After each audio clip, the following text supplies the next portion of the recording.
Hey there, Timberwolves. Ms. Robolino coming in here with a reteach for the Spanish colonial and Mexican national era. So if you're watching this, you should have filled out the Google form for the retest. So this is going to help you get prepared for the exam and just kind of reteach a few areas that maybe you need a little help with. So let's just go ahead and let's just dive in. So when we remember about Texas history, we need to remember that the Spanish came to the New World. And when we mean the New World, we mean the Americas.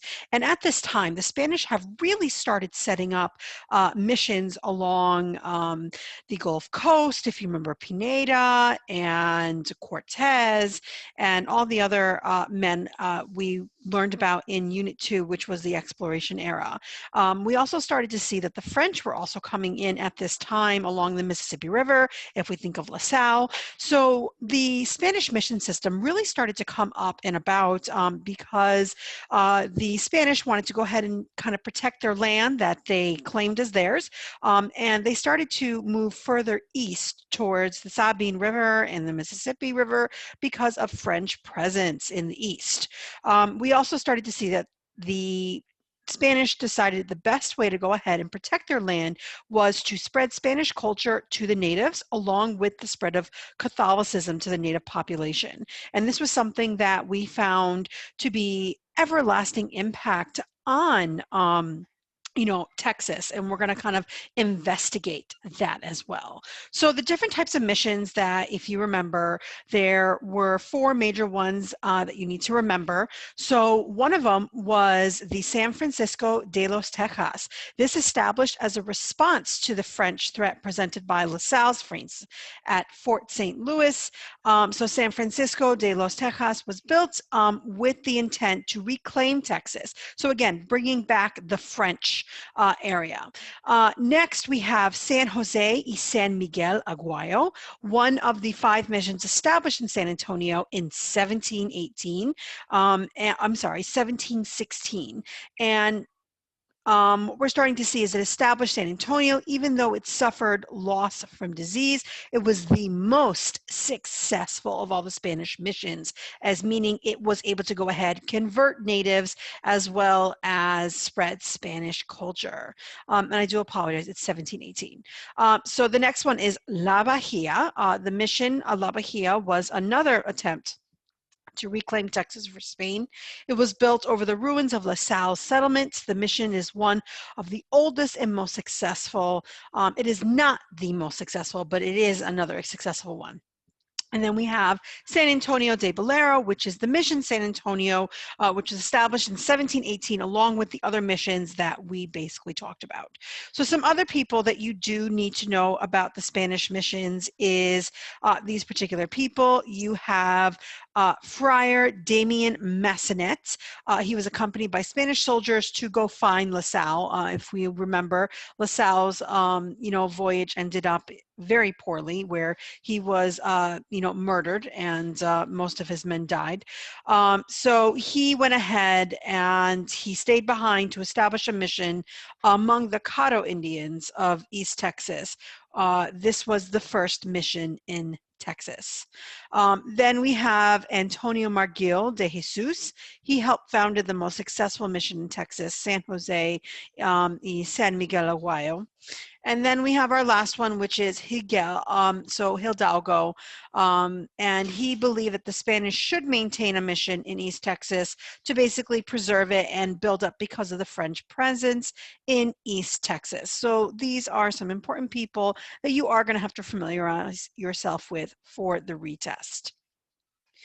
Spanish influence was a big impact inside of Texas and other surrounding nations. One was because of language. We also have architecture, looking at the different missions and how they were built, religion, as well as ranching, names of towns, cities, rivers, food, and what was eaten, such as what was brought over through the Columbian Exchange, and fashion. When you think of fashion for the Spanish, think about cowboys. Okay, and so that's kind of what you're looking at for Spanish influence. You just need to understand that because of the Spanish, these effects have been able to stay around for hundreds and hundreds of years.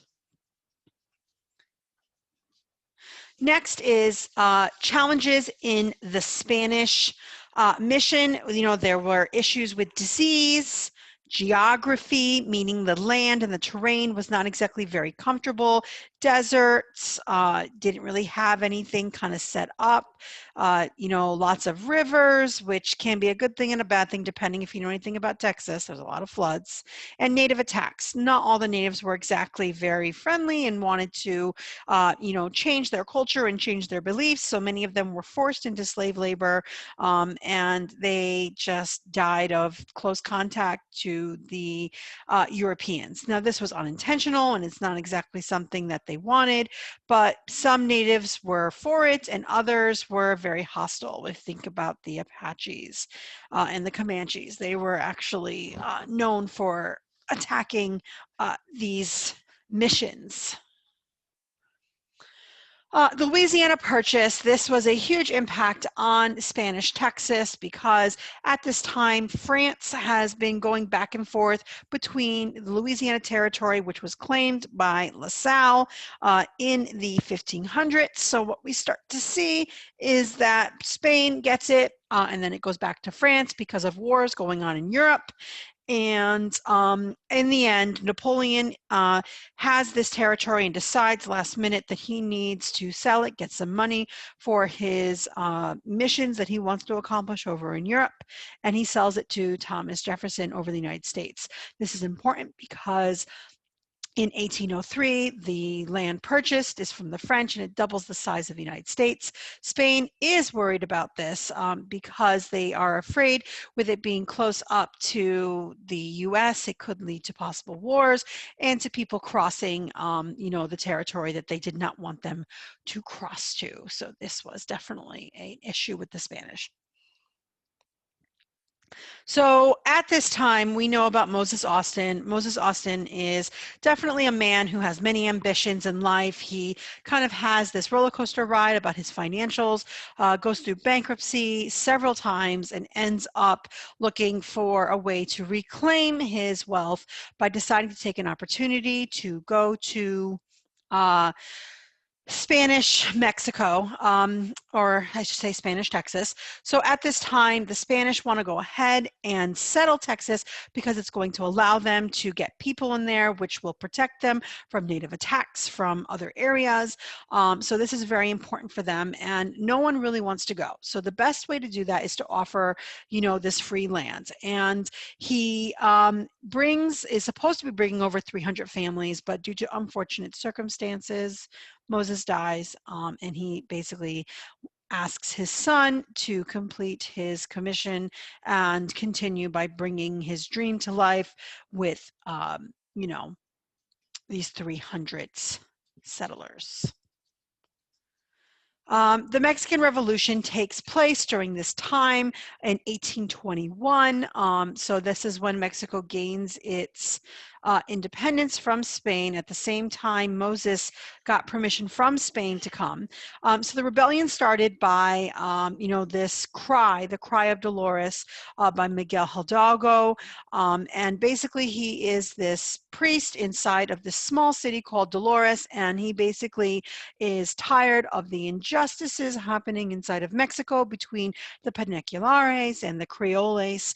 And he just gets up and he's like, I'm done. And he mainly writes this just to go ahead and bring forth, most of the underclass people to come and revolt. This definitely catches, the Spanish off guard.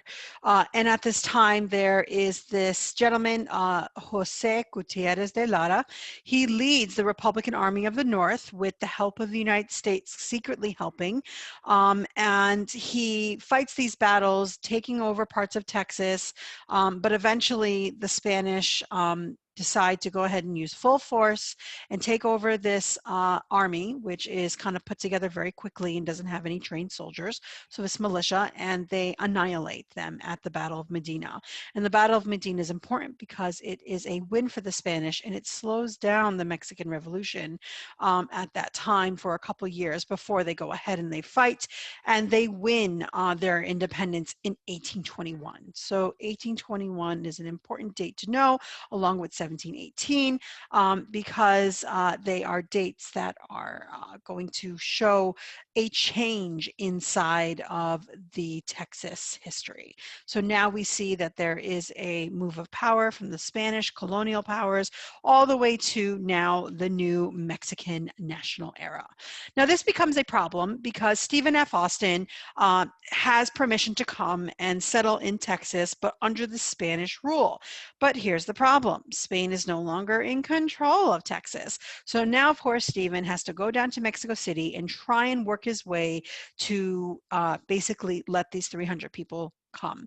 So Stephen F. Austin gets permission, and he basically gets the credit for bringing the first 300 settlers to Texas, which are also known as the Old 300. So after he gets the permission from the new government, he faces his challenges and basically has to deal with sicknesses and, you know, some areas of trying to figure out the land. And in the end, he prevails. He finds an area that's very fertile and absolutely wonderful for farming, and he gets the help from this this mayor from San Antonio, Erasmo Seguin, and they decide to settle in between these two rivers, the Colorado and the Brazos rivers. The land there is good, fertile, and flat, wonderful for farming. This is exactly what we see. So Stephen kind of gets the best pick of the land. So the Empresario system is pretty easy. What we start to see is it's working out wonderfully. And what we start to realize is that it is bringing in a lot more people into Texas, because now Mexico is starting to make more money off these people living in Texas. It also gives them a barrier between natives and also the US. So they really want to go ahead and get some people in there. And the best way to do that is to offer free land to empresarios. So an empresario is someone who brings land, people to settle inside of Texas, and in return, they get free land. So this is an opportunity. So we start to see Austin's colony grows. We have DeWitt de Leon's colony, which if you think about that, Martin de Leon, he is the first Mexican settler to bring Tejanos into Texas. Everyone else is from the Americas. So when I mean Americas, I mean the United States. You have Edwards colony, you have the Robertson, DeWitt, de Leon, McMullen, and so on and so forth. So this is kind of what we're really starting to see at this time. So empresarios are just rolling in, and we start to see the population boom inside of Texas. So there are some push and pull factors you need to be, you know, aware of. So taking a look at the population in 1821, it jumps literally 30,000. And the reason why is because people want to come into Texas for the pull factors. Cheap land, no taxes for 10 years, new life, new jobs. US had no authority in Texas.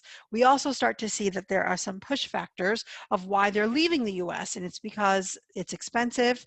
Land inside the United States, not really affordable for people who are poor, and they're trying to escape debt, especially with the Depression back in 1819 that hit. Hard times of depression, and they want to escape crime.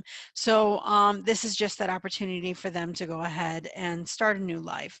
And this is exactly why Moses Austin wanted to come to Texas. Taking a look at what people are bringing. So as they come in, they're moving on these wagons, coming into Texas. They're walking, they're taking boats, they're doing any way they can, and they're trying to start these cotton fields, because cotton is a big staple crop at this time. And with that comes slaves. So when families move to Texas, they want to bring their slaves to help them work their cotton fields. Many Tejanos, especially in Mexico, they don't like this. Slavery is illegal in Mexico and it becomes an issue. So in 1829, Mexico outlaws slavery, but Texans argued that it kind of violated their rights, that they should be able to go ahead and have their own rules inside of Mexico, which is part of Texas, and it just basically gets allowed. The Mexicans don't want the Americans to basically, or the Anglos to go back. So they just basically say, fine, just bring what you have, we'll allow it, but no more American immigration now for that. So many Texans still feared Mexico would one day outlaw slavery. And as if you know now, this is exactly what happens in the next unit that we are learning about now. So the tensions start to build up further and further inside of Mexico, and the Empresarios were not holding up to their contracts, and this made a lot of Mexican officials upset. They were not speaking Spanish, they were speaking their own language. They were not converting to Catholicism, even though they promised they would, and they kept bringing their slaves, even though it was illegal. So at this time, it was the Mexican government decision to not have Texas be its own state because one, the population still wasn't big enough, and two, they were afraid with Texas being so Anglo-populated from the Americas, they thought it'd be best to combine it with Colonial, a highly dominated Mexican state that does speak Spanish, are Catholic, and do not allow slavery. So Texans feared that this would affect them inside the Mexican government, and it just basically made them very afraid that they weren't going to be able to, you know, get represented and not have laws in favor for their belief systems and upholding their rights of the Constitution of 1824. So as we start to see, Mexico basically goes from a centralist government when we have Spain, which is a monarchy, where the federal government takes full control over the states or the local governments, and they move to a federalism government where the federal government shares the weight and the legalities with the states. So if you kind of take a picture at, like a look at the picture, we see that the federal government has engulfed the states and they are basically deciding how things go. And if you look at the federalism, the states are kind of holding the federal government back and it's keeping it small. So take a look at the size of the federal government in one and the other side where it's smaller. So the states are still attached to the federal government. It's working and sharing, but they're also making sure the federal government does not become like it was before under the monarchy of the Spanish.